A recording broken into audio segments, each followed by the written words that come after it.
Hello नमस्कार सभी को। In this video will be talking about nature. पर्यावरण का संरक्षण कितना अनिवार्य है और क्यों है वो हम सबको पता है।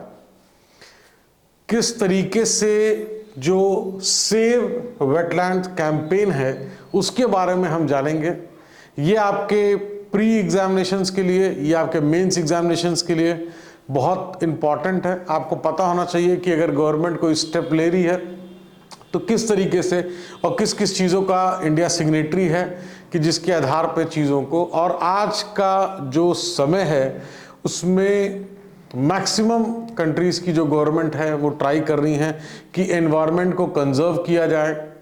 जो पर्टिकुलर हैबिटेट चाहिए किसी पर्टिकुलर ऑर्गेनिज्म के लिए वो हैबिटेट में उसको कंजर्व किया जाए, सो दैट कि वो जो स्पीशीज़ है वो हमारे पूरे साइकिल में जो स्पीशीज़ का इम्पॉर्टेंस है, जो पूरा फूड साइकिल कह लीजिए आप, जो इम्पॉर्टेंस है वो चीज़ इंटैक्ट रहे, वो चीज़ मेंटेन रहे।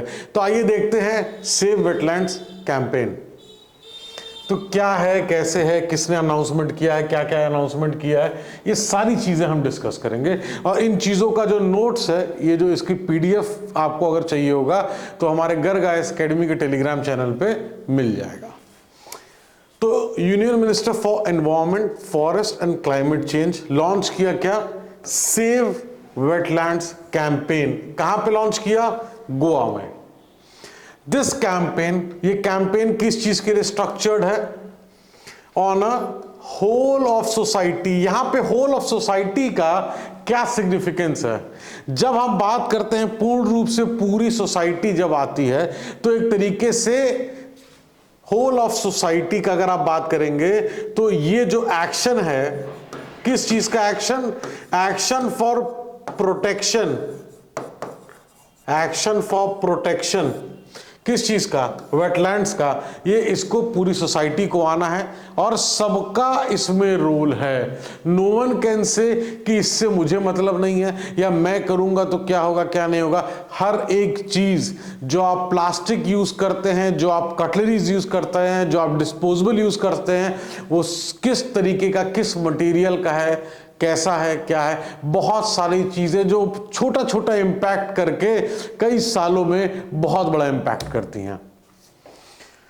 तो approach for wetlands conservation enabling क्या? Affirmative actions for wetland, positive actions, action जो कि कहीं ना कहीं ऑब्जेक्टिव ड्रिवन भी होंगे एंड आउटपुट ड्रिवन भी होंगे। For wetland conservation at all level of society, हर एक लेवल पर society, involving all strata of society. यहां पे देखिए बार बार सोसाइटी का रेफरेंस आ रहा है। इसका क्या मतलब है? इसका ये मतलब है, कम कहते ना जैसे कि सब आओ, सब मिलके कोई ना कोई ऐसा काम करो जिससे हमारा एनवायरनमेंट, जिससे हमारा जो पर्यावरण है वो प्रोटेक्टेड रहे। क्योंकि यहां पे सिर्फ वेटलैंड्स और वेटलैंड्स से जुड़े हुए सारे स्पीशीज एक बहुत बड़ी मात्रा में चीज है जो कि डेफिनेटली वर्ल्ड को प्रोटेक्ट करना है और इंटैक्ट रखना है। तो this campaign over next 1 year, अगले 1 साल तक क्या इंक्लूड करेगा कि ये लोगों को बताएगा क्या, इस वेटलैंड की वैल्यू क्या है, इस वेटलैंड का इंपॉर्टेंस क्या है, हमारे जीवन में इसका किस तरीके से इंपैक्ट है, और increasing the coverage of wetland मित्रास। तो वेटलैंड मित्रास का कवरेज इंक्रीज करना और citizen partnership for wetland conservation. तो यहां पे बार बार आप देखेंगे कि ये वैल्यूज को इनकलकेट करना सोसाइटी में, इंपॉर्टेंस को समझाना सोसाइटी में, सो दैट जो यहां पे जो कंजर्वेशन की बात हो रही है, ये जो कंजर्वेशन है, कंजर्वेशन मतलब क्या हुआ? कंजर्वेशन मतलब ये हुआ जिस लेवल पे जो चीज है उस लेवल पे उसको प्रोटेक्ट करना ताकि वो डिग्रेड ना करे और धीरे धीरे अपग्रेड करे, उससे नीचे ना जाए, कंजर्व कर देना वहां पे। तो एक तरीके से रोकथाम करके प्रोटेक्ट करने की यहां पे बात हो रही है, जो कि आपके लिए समझना जरूरी है। अगर वर्ल्ड वेटलैंड डे की अगर हम बात करें तो वर्ल्ड वेटलैंड डे कब ऑब्जर्व होता है? 2 फरवरी हर साल। और ये क्या बताना चाहता है, जो हमारा जो जो साइनिंग था क्या, रामसर कन्वेंशन का। ये डेफिनेटली आपने सुना होगा, बहुत इंपॉर्टेंट है आपके एनवायरनमेंट में, आपने पढ़ा होगा। Ramsar convention on wetlands of international importance in 1971। India is a party to the convention since 1982। तो Ramsar convention on wetlands of international importance 1971।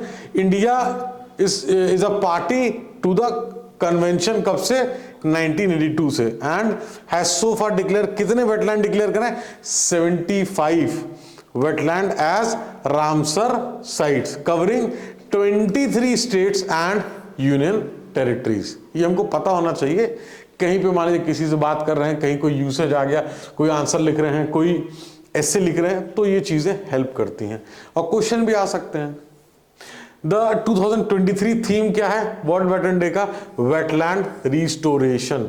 Wetland restoration, ये क्वेश्चन आ जाते हैं थीम के ऊपर, पता नहीं रहता है। आज हम डिस्कस कर रहे हैं, जो भी वीडियो देख रहा है वो सोचेगा ये तो बहुत आसान है, लेकिन आज से अगर आप मई में एग्जाम दे रहे हैं 28 मई को, अगर पूछ लेगा तो हो सकता है दिमाग से स्लिप हो जाए अगर आप नोट्स नहीं बनाते हैं तो। Which highlights the urgent need, dire need and very very important to prioritize wetland restoration.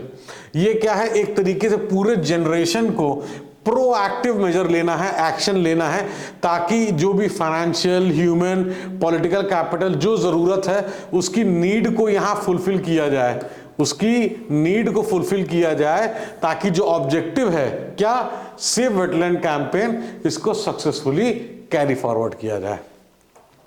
And revive करना, रिस्टोर करना, दोज हैव बीन डिग्रेडेड। अगर कहीं पे स्थिति जरूरत से ज्यादा बुरी है, जो कि नहीं होना चाहिए था, तो उसको रिस्टोर करके रिवाइव करना, ताकि वो फिर से चीजों पे मेंटेन होकर चल पाए, वहां पे स्पीशीज आ सकें, ब्रीडिंग ग्राउंड अगर कोई है तो वहां ब्रीड कर सकें, जो सारी चीजें हैं, खाने पीने की जो व्यवस्था है वो सारी चीजें रहे, फ्लड इफेक्ट ना करे और जो ड्रॉट है वो ना हो। तो बहुत सारी चीजें हैं जिसको ये save wetland campaign with human intervention, with society का intervention, human capital, political capital, सारी चीजों की मदद से इसको किया जा सके।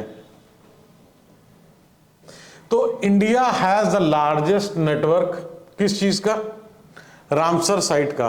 कहां पे, in Asia, making this sites a critical ecological network for the conservation of global biological diversity and supporting human wellbeing. सबको पता है कि किस तरीके से जो हमारा एनवायरनमेंट है, किस तरीके से जो हमारी डाइवर्सिटी है, इस बायोलॉजिकल डाइवर्सिटी को हमको रिस्पेक्ट करना है।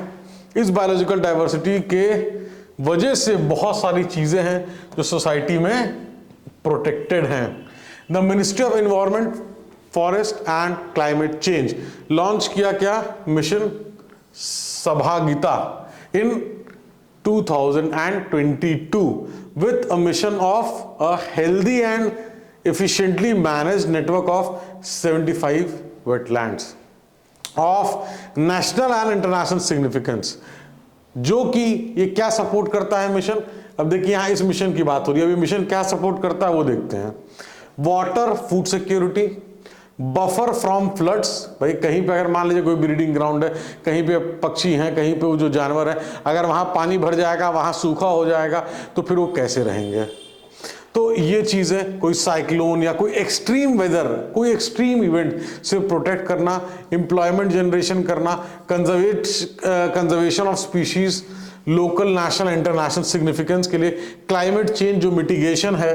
कोई भी देखिए क्लाइमेट चेंज का इम्पैक्ट गली, मोहल्ला, चौराहा, शहर उससे लिमिटेड नहीं है। जो क्लाइमेट चेंज का इम्पैक्ट है वो थ्रू आउट वर्ल्ड करता है। स्लोली करेगा, लेकिन वो करेगा। अगर आज हम उस क्लाइमेट चेंज को मिटिगेट करें, उसको कंट्रोल करना चाहें, तब जाके कई साल लगेंगे, तब कुछ ना कुछ वो चीज हो पाएगी। हर पर्सन की एक रिस्पॉन्सिबिलिटी है प्रोटेक्ट करने का और उसको जो है आगे के लिए चीज़ों को इंटैक्ट रखने का, उस रिस्पॉन्सिबिलिटी को डेफिनेटली हमको निभाना चाहिए। इसी मोड पे करते हैं इस वीडियो को close. If you have any question then let us know in the comment. Thank you so much watching.